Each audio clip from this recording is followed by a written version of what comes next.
Yo yo, welcome to my channel ya di Guru Inspiratif.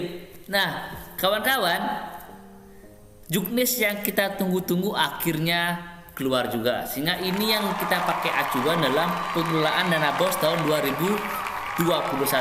Sehingga dengan hadirnya juknis ini membuat kita bendahara, operator dan tim BOS akan lebih nyaman ya, akan lebih bisa bekerja karena inilah yang kita tunggu-tunggu. Nah, pada kesempatan hari ini kita akan mengupas detail apa sih perubahan juknis ini dibandingkan dengan juknis sebelumnya. Sehingga teman-teman dari diskusi ini kita akan bisa menyimpulkan apa sih yang boleh kita gunakan dana BOS, mana yang tidak boleh atau dilarang.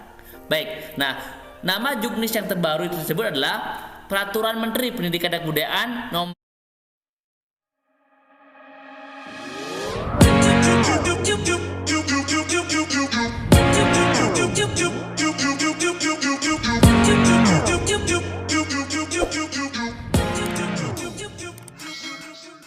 nomor 6 tahun 2021 ya. Juknis ini dibuat ataupun disahkan pada tanggal 15 Februari yang lalu. Sehingga juknis ini kita pakai acuan dalam pengelolaan dana BOS ya teman-teman ya. Oke, kita akan kupas yang pertama ini kalau menimbang kita lewatin ya. Namun yang perlu saya garis bawahi ini ya, dimana peraturan sebelumnya itu nomor 8 tahun 2000 dan perubahan nomor 19 tahun 2000 tersebut dianggap perlu diganti karena belum memenuhi kebutuhan hukum dan pengelolaan dana BOS ya, sehingga perlu diganti ya. Ini perlu diganti. Dengan pergantian ini otomatis juknis yang lama itu tidak akan berlaku lagi karena ada pergantian yang baru. Terus yang kedua, mengingat ini dasar hukum ya. Dasar hukumnya saya akan percepat aja. Teman-teman jika mau mendalami silahkan baca Undang-Undang 223 tahun 2014, Peraturan Presiden, Peraturan Permendikbud 2019 dan sebagainya. Teman-teman bisa silakan dibaca ya di detail jika ingin mendalami lebih dalam terkait dengan dasar hukumnya. Nah, menetapkan Peraturan Menteri Pendidikan dan Kebudayaan tentang petunjuk teknis pengelolaan dana bantuan operasional sekolah reguler. Ya ini khusus reguler ya. Kalau afirmasi nanti mungkin beda nanti gininya dasar hukumnya. Nah, untuk ketentuan umum setelah saya lihat dengan juknis sebelumnya itu tidak ada perubahan ya. Artinya secara umum itu sama, di mana penyelenggaraan pendidikan untuk SD, SMP itu secara umum itu sama. Yang bedakan adalah yang sekarang untuk sekolah swasta wajib memiliki izin penyelenggaraan pendidikan. Ya dulu kan izin operasional, kalau udah berdiri dapat dana BOS. Kalau sekarang itu harus memiliki izin operasional pendidikan. Artinya dia berhak untuk melaksanakan pendidikan itu. Saya lanjut lagi, saya akan percepat teman-teman ya. Saya akan lanjut ke bagian yang ini ya. Pengelolaan dana BOS dilakukan berdasarkan prinsip ya, ini sama seperti yang lalu ya, fleksibel, efektivitas, efisien, artinya digunakan sesuai dengan kebutuhan ya, tidak boleh digunakan untuk hal yang tidak prioritas. Akuntabel artinya itu bersifat terbuka, pertanggungjawabannya itu jelas ya, dan transparan. Ini artinya pengelolaan dana BOS harus terbuka, mengakomodir aspirasi pemangku kepentingan sesuai dengan kebutuhan sekolah. Artinya tidak boleh untuk pengelolaan ini hanya melibatkan 1-2 orang aja, harus melibatkan semua pemangku kepentingan. Oke, saya lanjutkan lagi. Nah, penerima dana BOS ini itu ada SD, SMP, SMA dan SMK beserta sekolah luar biasa atau LB luar biasa. Nanti juga berhak untuk mendapatkan dana BOS dengan syarat yang pertama harus mengisi DAPUD ya. Jika sekolah tersebut tidak mengisi DAPUD ya tidak akan bisa. Yang kedua, dia wajib memiliki nomor pokok sekolah nasional atau NPSN, itu wajib punya. Ini saya bilang tadi, wajib memiliki izin penyelenggaraan pendidikan bagi sekolah yang diselenggarakan oleh masyarakat yang terdata pada DAPUD. Ini yang bedakan dengan juknis sebelumnya, di mana juknis sebelumnya itu izin operasional, sekarang yang terbaru adalah izin penyelenggaraan pendidikan ya. Nah, untuk jumlah itu paling sedikit 60 peserta didik selama 3 tahun terakhir. Artinya kelas 7, kalau SMP itu harus 3 tingkat itu wajib minimal 60 ya. Dan tidak merupakan satuan pendidikan kerjasama, bukan pendidikan kerjasama ya. Nah, bagaimana jika siswanya di bawah 60 peserta didik? Nah, itu ada pengecualian ya, ada pengecualian teman-teman. Pengecualiannya adalah sekolah tersebut itu merupakan sekolah terintegrasi ataupun sekolah luar biasa ya. Artinya SD, SMP, SMA atau SLB itu merupakan sekolah luar biasa. Ya, artinya boleh di bawah 60 ataupun sekolah yang berada di daerah khusus yang ditetapkan oleh kementerian. Ini sekolah-sekolah yang berhak menerima dana BOS meskipun jumlahnya di bawah 60, ataupun sekolah yang diselenggarakan oleh pemerintah namun berada pada daerah yang penduduknya rendah secara geografis, tidak dapat digabungkan dengan sekolah lain. Artinya jika emang sekolah jauh-jauh gitu kan dan di bawah 60 itu masih berhak mendapat dana BOS. Nah, untuk besarannya itu akan diusulkan oleh kepala dinas kepada menteri. Nah, terkait dengan besaran yang diterima itu masing-masing sekolah untuk tahun sekarang itu berbeda-beda ya. Kalau dulu kan jelas, kalau SD 900, SMP 1.100.000, SMA 1,5 dan sebagainya, itu yang dulu. Namun yang sekarang itu besarannya berbeda-beda. Nah, untuk alokasi dana regulernya itu ditetapkan secara umum itu dikalikan jumlah peserta didik. Namun ada tambahan di sini teman-teman. Untuk sekolah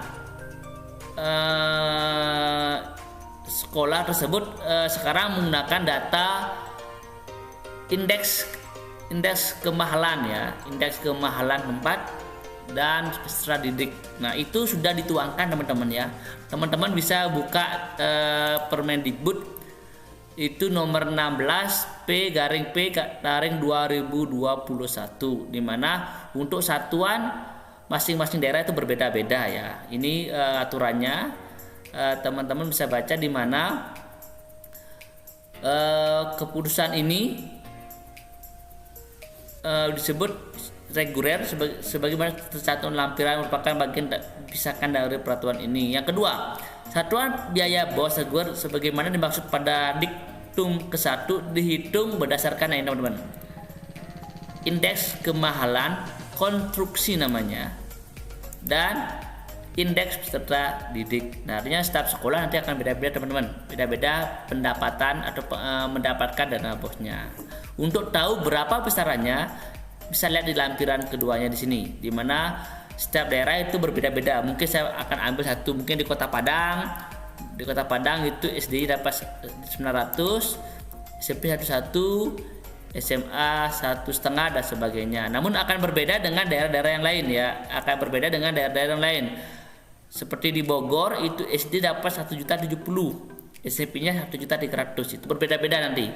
Setiap sekolah itu akan berbeda-beda. Itu berdasarkan indeks kemahalan konstruktifnya yang tadi ini, indeks kemahalan konstruksi masing-masing daerah dan indeks peserta didik dan yang ditetapkan oleh kementerian. Untuk yang ini nanti teman-teman nanti saya akan bagi di link deskripsi, teman-teman bisa download ya. Yang ini salinan serta Permendikbudnya nanti saya akan bagi di salinan ya. Terus berikutnya teman-teman kita akan bahas terkait dengan penyaluran.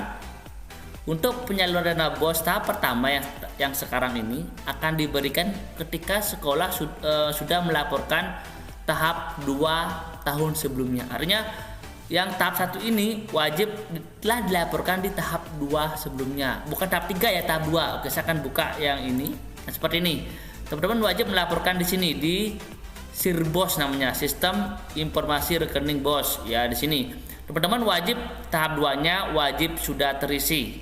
Nah, jika teman-teman menggunakan sistem ARKAS, berarti teman wajib mengerjakan ARKAS tahap 2 wajib sudah selesai ya. Artinya seperti ini, akan terisi otomatis.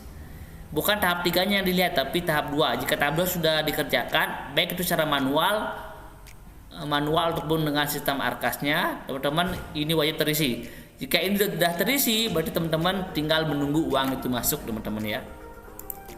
Kemudian tahap 2 itu masuk ketika sudah melakukan pelaporan tahap 3 tahun berikutnya. Ini tahap 2 cair ketika tahap 3 tahun sebelumnya itu sudah melaporkan, dan begitu seterusnya, teman-teman. Nah, apalagi kita akan bahas yang penting-penting aja, teman-teman ya. Nanti untuk detail teman-teman silahkan baca sendiri. Saya akan mencari hal-hal yang perlu kita bahas detail. Untuk komponen penggunaan dana BOS secara umum itu sama ya, ada 12 komponen, dimana untuk penerima peserta didik perpustakaan itu detail masih sama, teman-teman ya. Termasuk bagian bawah itu masalah pembayaran honor. Nah, kita akan bahas pada ini, teman-teman, masalah honor yang paling krusial dan penting kita bahas ya. Oke, itu pasal 13 ya. Pasal 13 ini dibahas terkait dengan besaran honor sebagaimana dimaksud dalam pasal 12 ayat 1. Digunakan paling banyak ini, teman-teman, ada persentasenya sekarang 50%, sama seperti aturan Permendikbud nomor 8 tahun 2020 itu ada persentasenya. Nah, siswa tersebut dapat uang jika ya, artinya honor bisa dibayarkan jika yang pertama berstatus bukan sebagai ASN, baik itu PNS ataupun P3K, tercatat di Dapudik. Nah, ini yang bedakan, teman-teman. Artinya yang tahun 2020 sebelumnya itu jelas tercatat pada Dapudik per tanggal 31 Desember 2019. Namun sekarang tidak ada batasan, sehingga teman-teman jika sudah masuk Dapudik, guru berhak untuk dibayar ya. Syaratnya tercatat di Dapudik. Kemudian wajib memiliki NUPTK ya, wajib memiliki NUPTK dan belum mendapatkan tunjangan profesi ataupun sertifikasi. Nah, itu aturannya. Ini pasal 2-nya jika kondisinya normal. Nah, pada masa pandemi sekarang itu ada klausul pasal 3-nya bahwa persentase pembayaran honor paling banyak 50% ini dapat dikecualikan pada masa penetapan status bencana alam, non alam yang ditetapkan oleh Kementerian Pusat atau pemerintah daerah. Ini karena sekarang masih masa pandemi, sehingga aturan 50% ini maksimal teman-teman bisa lebih dari itu ya, bisa lebih jika emang diperlukan untuk lebih. Dan perbedaannya adalah tidak usah memiliki NUPTK. Yang pertama, kedua, ketiga, dan 4 masih sama, namun yang bedakan adalah ini memiliki nomor NUPTK. Di masa pandemi teman-teman boleh membayarkan guru meskipun tidak memiliki NUPTK, itu bedanya ya. Bisa tidak memiliki NUPTK namun memiliki jam mengajar tatap muka maupun pembelajaran jarak jauh. Berarti ini, teman-teman ya, teman-teman honor dan honor sekolah, saya harapkan teman-teman segera urus NUPTK. Kenapa? Karena jika tidak urus, ketika kembali ke masa normal, teman-teman akan susah untuk dibayar. Sehingga segera urus NUPTK-nya ya, teman-teman ya. Nah, ini juga penting, teman-teman. Tenaga pendidikan dapat diberikan honor sebagaimana diatur dalam ayat 1 harus memenuhi syarat sebagai berikut ini, teman-teman ya. Ya, ini berstatus bukan ASN, artinya bukan PNS, bukan P3K. Terus yang kedua, ditugaskan oleh kepala sekolah yang dibuktikan dengan surat penugasan ataupun surat keputusan. Jadi teman-teman TU kita tidak wajib tercatat di Dapudik, teman-teman. Berarti cukup untuk membuktikan dia ada tidaknya cukup dengan surat penugasan. Jika teman-teman jika ada TU baru yang baru diangkat namun belum masuk Dapudik, teman-teman bisa dibayarkan sebenarnya. Nah, jika kita mengacu pada juknis ini tidak wajib tercatat di Dapudik, teman-teman bisa membayarkan. Oke, itu secara umum penggunaan dana BOS ya. Untuk detailnya teman-teman silakan bisa baca-baca detail. Secara umum itu sama, teman-teman ya. Sama penggunaan pelaporan untuk SK itu masih sama ya, SK dan sebagainya. Untuk berikutnya saya akan membahas untuk pengelolaan, bagaimana cara buat tim BOS yang benar Kita akan bahas di sini ntar ya. Kita akan bahas bagaimana sih membuat tim BOS, bagaimana sih pelaporan dan sebagainya. Saya akan bahas di video berikutnya ini. Bagaimana cara membuat SK tim BOS yang benar, nanti kita akan bahas di video berikutnya. Oke, terima kasih sudah menonton video ini. Yang belum subscribe silakan subscribe dulu teman-teman ya, supaya teman-teman mendapatkan informasi tentang pengelolaan dana BOS maupun hal-hal yang masuk dalam dunia pendidikan. Oke, terima kasih. Jika ada salah kata ataupun mungkin ada yang keliru yang saya ucapkan, teman-teman silakan coret-coret di bawah ya, silakan diketik komentar ataupun saran masukan terkait dengan yang tadi mungkin saya kelewat. Oke, salam inspiratif.